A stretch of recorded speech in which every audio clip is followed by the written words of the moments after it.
과거에 우리 같은 일반인들은 언론사, 그러니까 미디어가 배포하는 뉴스를 통하지 않고는 정보를 접할 수가 없었습니다. 그러나 이제 90년대 후반, 이제 2000년대를 지나면서 시대가 바뀌어 버리죠. 언론사나 이제 국가기관에서 독점하던 정보를 우리 일반인들이 소유하기 시작했고, 이제 유튜브나 SNS를 통해서 직접 배포도 하고 있습니다. 지금껏 인류 역사상 이렇게 일반 백성들이 이렇게 많은 정보를 소유하고 있었던 시대가 없었습니다. 이렇게 일반인들이 많은 정보를 소유하게 되면서 민주화 운동이라든지 사회 발전에는 많은 긍정적인 영향을 끼쳤어요. 그런데 반대로 부작용도 굉장히 많이 일어나고 있습니다. 넘쳐나는 정보 속에서 진짜 정보만 많아진 게 아니라 거짓 정보도 같이 많아지면서 진실을 분별하기 어려워졌다는 거죠. 지금 우리가 살고 있는 시대는 넘쳐나는 정보 때문에 오히려 혼란스러운 시대를 살아가고 있습니다. 세상에 온갖 가짜 뉴스와 잘못된 정보가 넘쳐나는 것만도 피곤한데, 심지어 교회 안에서도 다양한 거짓 가르침이 들어와 있습니다. 바로 이럴 때일수록 우리 교회 공동체가 진리를 지키는 공동체가 되어야 한다는 것이고, 무엇이 진리인지, 어떻게 거짓을 분별할 수 있는지 분명히 알아야 한다는 것이죠. 첫째로, 마지막 때인 지금 거짓 교사들을 분별하셔야 합니다. 18절 말씀을 보시면요, 어린이 여러분, 지금은 마지막 때입니다. 여러분이 그리스도의 적대자가 올 것이라는 말을 들은 것과 같이 지금 그리스도의 적대자가 많이 생겼습니다. 그래서 우리는 지금이 마지막 때임을 압니다. 요한일서가 약 2000년 전에 쓰여진 서신이에요. 그런데 사도 요한이 그때 마지막 때라고 선언을 했습니다. 그러면 속으로 이렇게 생각하시는 분이 계실 수도 있어요. 아니, 2000년 전에 요한이 마지막 때라고 했는데 아직도 예수님이 안 오셨네? 이런 질문을 갖는 성도님이 계실 수도 있는데, 하나님의 시간은 우리의 시간과 다르다고 말씀을 전해드렸었죠. 마지막 때는 하나님 나라가 이미 시작되었지만 아직 완전히 실현되지 않은 시기입니다. 예수님이 다시 오시기 전까지 하나님 나라 백성인 우리를 통해서 하나님 나라가 이 땅에 퍼져가고 있는 겁니다. 그래서 공중의 권세 잡은 사탄은 하나님 나라가 이 땅에 퍼져나가는 것을 싫어하기 때문에 그리스도의 적대자들이 많이 생겨나는 것이고, 마지막 때는 우리의 믿음이 도전받고 시련을 겪는 시기입니다. 또 동시에 우리 하나님 나라 백성들은 깨어 있어야 하는 시기입니다. 적그리스도는 앞으로 오는 미래에 생겨나는 것이 아니라 이미 요한 1서 시절부터 그리스도의 적대자들이 많이 활동했습니다. 이들은 그리스도를 대적하고 성도들을 미혹하면서 가르침을 왜곡했습니다. 그런데 여기서 주의 깊게 살펴보셔야 할 사실이, 그리스도의 대적자들이 밖에서 생겨난 게 아니라는 거죠. 19절 말씀을 보시면 알 수 있습니다. 그들이 우리에게서 갔지만 그들은 우리에게 속한 자들이 아니었습니다. 그들은 우리에게 속한 자들이었다면 그들은 우리와 함께 그대로 남아 있었을 것입니다. 그러나 결국에는 그들은 모두 우리에게 속한 자들이 아니라는 사실이 드러나게 되었습니다. 거짓 교사들이 다른 곳에서 생겨난 것이 아니라 교회 안에서 생겨났습니다. 이들은 처음에는 우리와 같이 신실한 성도처럼 보였지만 결국 그들의 정체가 드러나자 교회를 떠나게 되었다는 것입니다. 거짓 교사가 외부에서 오는 게 아닙니다. 우리 성도님들 중에는 안 계시지만 함께 예배드리고 함께 교제했던 사람들 중에 나타날 수 있습니다. 요즘에는 오히려 이것보다 유튜브 조심하셔야 됩니다. 제가 성도님들께 제 설교 동영상을 보내드리잖아요. 그럼 성도님들 유튜브 알고리즘에 기독교 관련 동영상이 같이 뜨거든요. 그런데 그 기독교 관련 동영상 중에 이단이나 신천지 동영상이 많이 섞여 있습니다. 제가 그걸 어떻게 하느냐, 저한테도 뜨거든요. 저는 그런 동영상이 뜰 때마다 이제 관심 없음 눌러서 지워버리거든요. 근데 저한테도 이렇게 섞여서 나타나는데, 우리 성도님들이 보시는 유튜브에는 안 뜨겠어요. 당연히 나타나죠. 유튜브는 그게 이단인지 아닌지 모릅니다. 그러니까 이단을 기독교 알고리즘으로 분류해서 이 유튜브 시청자가 이런 거에 관심이 있구나 하면서 보여주는 겁니다. 그래서 제가 드리고 싶은 말씀은 유튜브 내에서 설교 동영상은 제가 보내드린 거 외에는 가급적 시청하지 말아 주십시오. 교회는 말씀 공동체잖아요.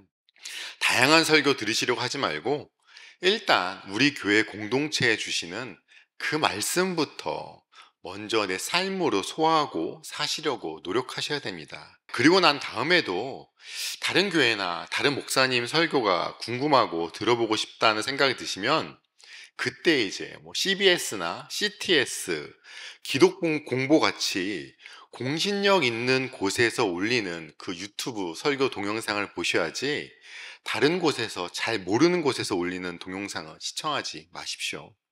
요즘 제 기도 제목 중 하나입니다.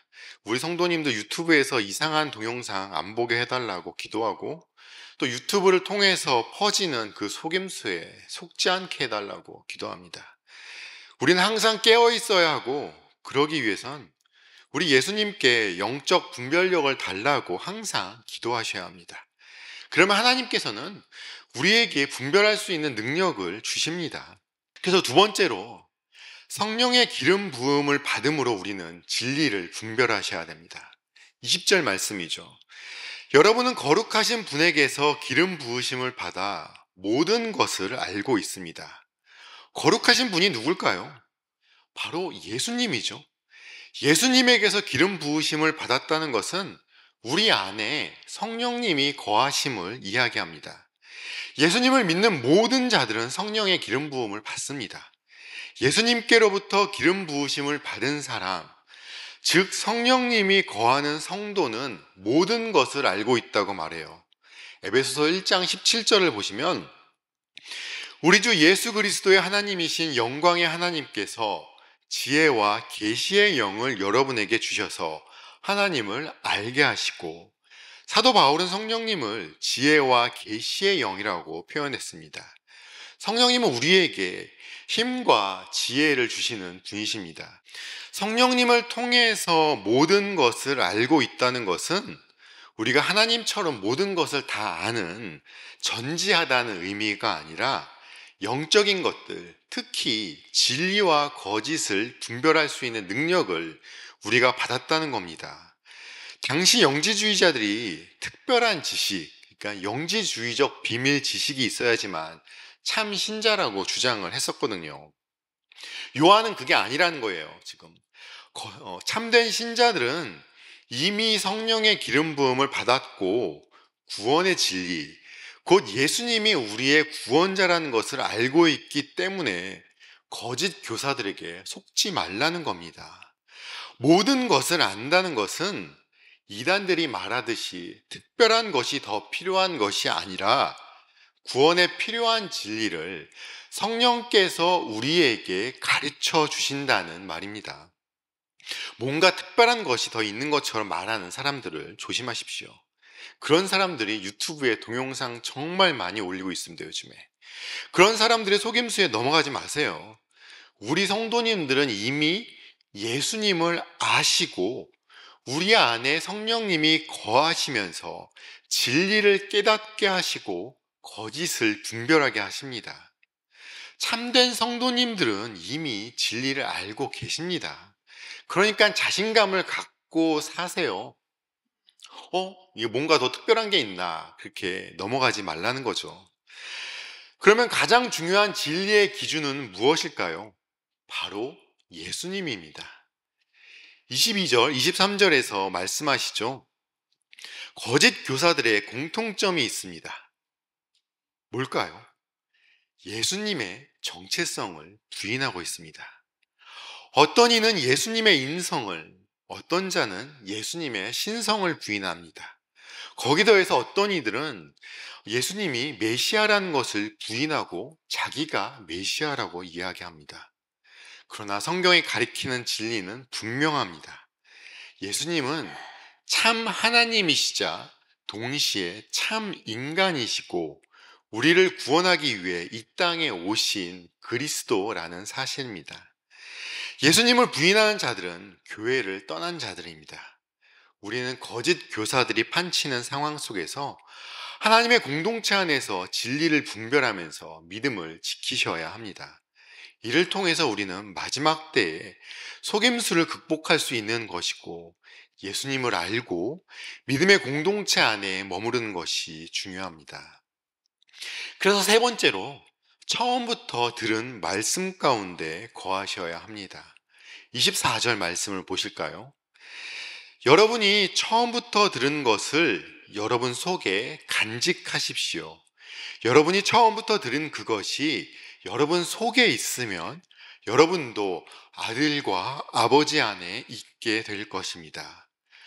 처음부터 들은 것, 바로 사도들이 전했던 순수한 복음, 우리 주 예수님께서 인간의 몸으로 이 땅에 오시고 우리를 위해 십자가에 달려 죽으시고 부활하셨다는 구원의 복음, 이 복음을 성도님들 안에 간직하셔야 한다는 겁니다.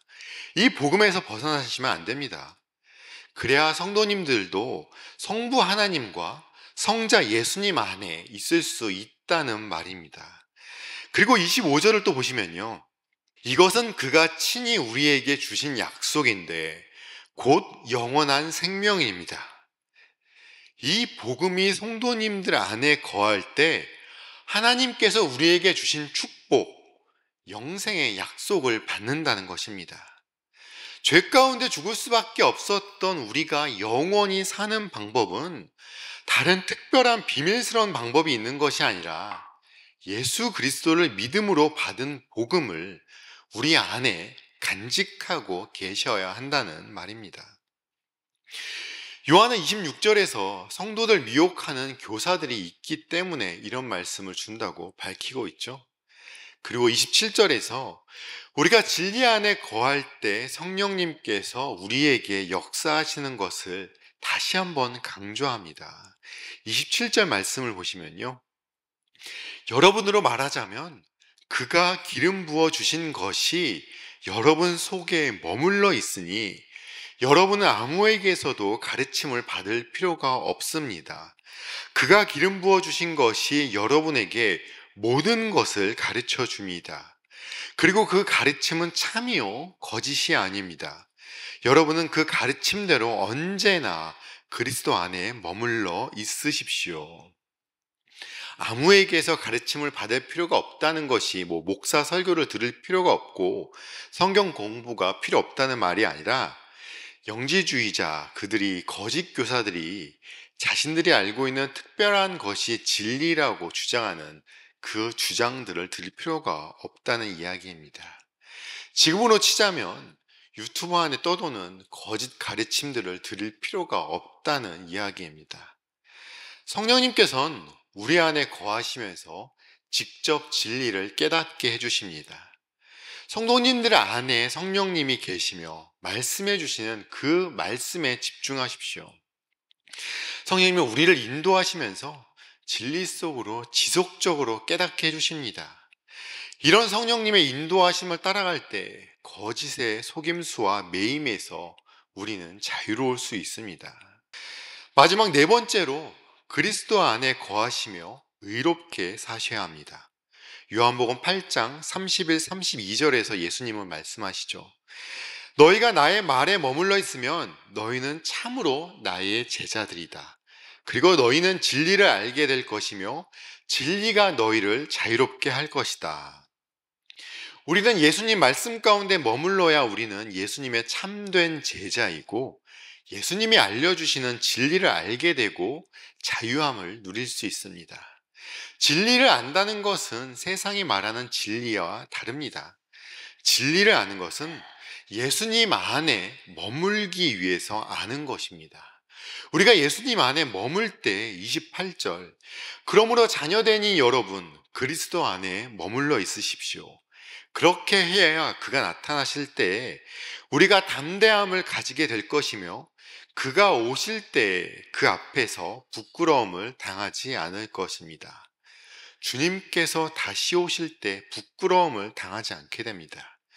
우리는 다시 오실 예수님의 재림을 기다리며 믿음의 본을 보이며 살아야 하는 겁니다. 이를 통해서 우리는 하나님의 자녀로서의 정체성을 지켜갈 수 있습니다.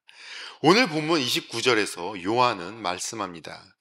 여러분이 하나님께 의로우신 분임을 알면 의를 행하는 사람은 누구나 다 하나님에게서 났음을 알 것입니다.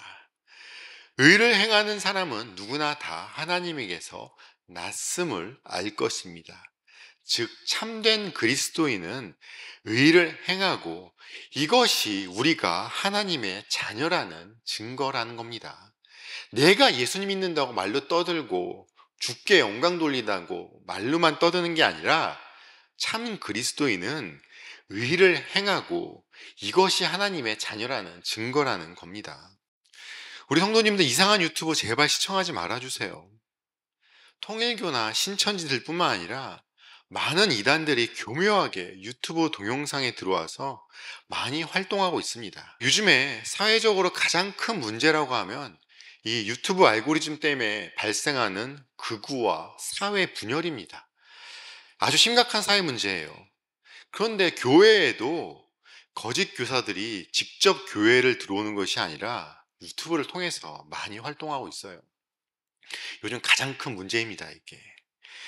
온갖 이상한 가르침이 넘쳐나는 세상입니다. 교묘하게 교회 안에 들어와 있는 가짜지들이 너무 많아요. 예수 잘 믿으면 부자 된다는 번영신학 많이 들어보셨죠? 대표적인 가짜 진리입니다. 예수님 12제자를 보십시오. 부자로 죽은 제자가 단 한 명이라도 있나요? 없어요. 사도 요한을 빼고는 세상 사람들 보기에 다 처참하게 죽었습니다. 우리는 그 죽음을 순교라고 배워왔습니다. 우리는 부자 되기 위해서 예수님 믿는 게 아니에요. 우리를 구원해 주신 그 은혜에 감사하고 그저 값없이 베풀어 주시는 하나님의 사랑과 그 은혜에 감사하면서 우리는 예수님 제자로 살아가는 겁니다. 우리가 예수님 말씀에 순종하고 살아갈 때, 그럴 때 예수님께서 우리에게 세상적인 축복도 주시고 물질의 축복도 부어주시는 거지, 우리가 예수님 믿고 부자 되기 위해서 믿는 게 아니라는 거예요. 순서를 올바로 아셔야 됩니다. 이렇게 교묘하게 말씀을 왜곡하는데 진리처럼 교회 안에 들어와 있는 것들이 너무 많습니다. 우리 사랑하는 성도님들, 진리를 지키는 공동체가 되셔야 합니다. 이럴 때일수록 우리는 더욱 믿음 위에, 진리 위에 굳게 서 있어야 합니다. 그런데 이런 것들은 혼자 하는 게 아니에요. 진리에 속하지 않은 자들은 우리를 떠났다. 공동체를 떠났다. 교회를 떠나갔습니다. 진리는 교회 공동체 안에서 같이 지켜갑니다. 서로 사랑하고, 서로 격려하고, 서로의 믿음을 든든히 세워주고, 내 옆에 성도가 미혹에 넘어가지 않도록 기도해주고, 목사인 제가 유혹에 넘어가지 않도록 우리 성도님들이 기도해주고, 저는 또 우리 성도님들을 위해서 기도해주고, 같이 함께 위해서 기도해주는 겁니다. 그렇게 함께 진리를 지켜가며 살아가시면서 우리 주 예수님이 다시 오시는 그날 부끄럽지 않은 담대함을 갖고 예수님 앞에 서는 성도님들이 되시길 주님의 이름으로 축원합니다.